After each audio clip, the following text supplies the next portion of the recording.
Hey guys, welcome back to the channel. Techno Talks here. So today I'm going to be talking to you guys about the best keyboard app for Android. So this is for people that don't like their stock Android, or let's say Samsung keyboard. Let's say you have a Samsung device and you don't like your Samsung keyboard and you're looking for an alternative for this. In my opinion, Gboard is the best. I've tested out a couple keyboards, one of them including SwiftKey and a couple more. So far, the best one for me as of right now is Gboard. Your opinion might change on what you like on a keyboard more, but overall, with customization and all the other things that you want in a keyboard, so far this one has been the best. So let's get on with it. First up, go to your Play Store to download it. So go to Play Store, search for Gboard, which I already have. Click on Gboard, and then if you don't have it installed, it's gonna say install here. But I already have it installed, so it just says open. I'm going to click open, and once I click open, when you first install it, you're going to be treated to a screen where it's going to want you to allow some stuff. It's going to want some access, like contacts, and I forgot if you had to write your email in, but I'm pretty sure you did. And then once you do all that, you're just going to be in this layout right here. It's going to give you like a little tutorial. You can just skip that, and then you're going to be right here on this same screen that I'm on. So first up, let's talk about the settings and all the customization you can do. So we have languages. You can add tons of languages. I'm pretty sure there's a whole bunch of languages. I haven't checked it out too much, but I was just scrolling through it and I saw tons of them. So if you want to type in another language, you can just add a keyboard, and you can also change the layout of it. So handwriting, QWERTZ. I usually keep it on QWERTY, but you can change that if you don't like that layout. Next up, we have preferences. So you can have your number row. What this basically does is when you're typing on your keyboard, your number row is there, so you don't have to click on that bottom left button to switch and go to your numbers, which is easier. So you can just turn that on, or if you don't like it and you don't want to cluster too much, you just turn it off. So next up, we have show emoji switch key. What this basically does is your emoji key is there. When this is turned off, your emoji key doesn't show up, and this is when you have a couple of languages on your keyboard.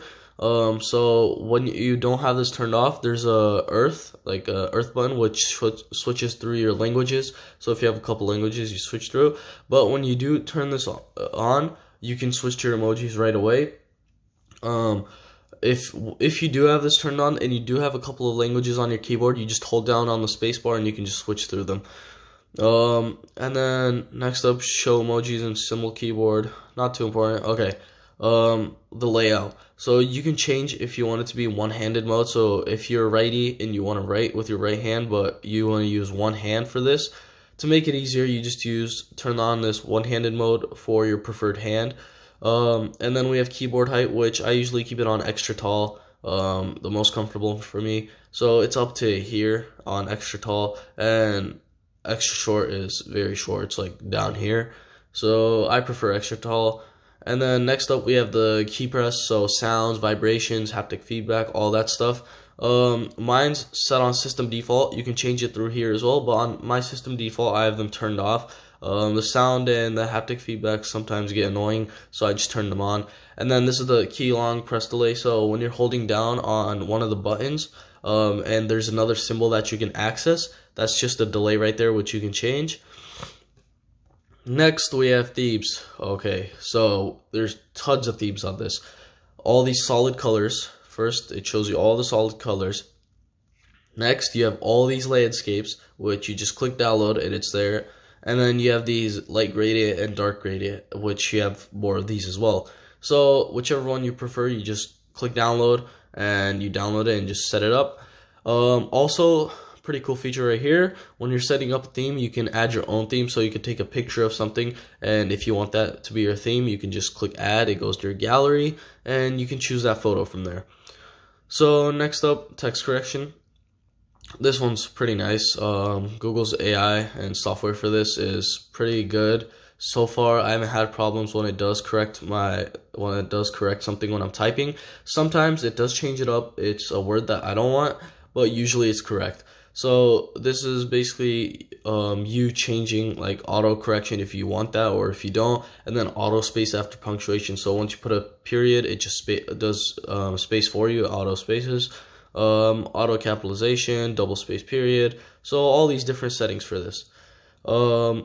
Next up, we have glide typing. This one's pretty cool. I use this a lot. So when you're typing, you basically just glide over the letters that you want to choose. So let's say I'm gonna write board. So I go to BOARD. I just swipe over the keyboard, and after like a day or two, you get very used to this. It becomes very comfortable and easy to do, and you usually prefer it. So far, people that have tried it out usually prefer using glide typing. It's pretty nice. You should check it out when you do, if you do use Gboard, or other keyboards like Samsung keyboard has it as well. Apple, if you own an iOS device, Apple has this as well. I'm pretty sure it's like swipe type or something like that. And then gesture delete. You can have these gestures to delete words by sliding from the left. Okay, not most. This section right here isn't very special or just for Gboard. Like Samsung keyboard has this, Apple keyboard has this. So a lot of keyboards have this. Next up we have voice typing.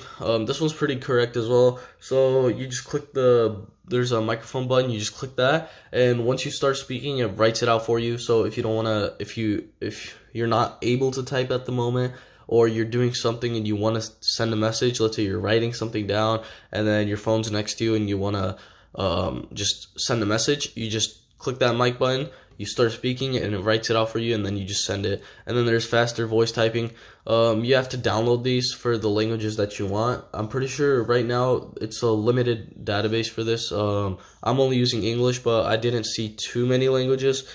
And then there's offline speech, so you can download your language, and then you could have this offline. There's dictionary, search. These last 5 right here are not that important. So dictionary, it just tells you that there's a dictionary, search, and then all that stuff. Another cool feature on this, so let's go back to Play Store so I can show you guys the keyboard. Okay, so click here. So all these emojis, the GIFs and everything, you can access your settings right away through here, and then you can click right here again, go to these 3 buttons. So theme, you can access all these very quickly. You can share your Gboard. I don't know why they have that. I guess they want to promote their keyboard more. Translate, that's one of the coolest features I've used on a keyboard. It just recently got added to Samsung keyboard, but it's been on Gboard for a while now. So what this is you choose a language. Once you click it, you choose the 2 languages that you want to translate from, and start writing in your preferred language. So I write and type in English, and then once you type in English, it just it translates it to the other languages that you want to translate to, and you just automatically translate and just send the message right away, so you don't have to go to Google Translate. So there's floating as well, so you have a floating keyboard, you can just move it around. So that's about it. That's all the features on Gboard. You guys can write down in the comment section below what keyboard you prefer to use, or if you just use your stock keyboard that comes with your phone. So that's it for this video. Please like and subscribe, and see you in the next one.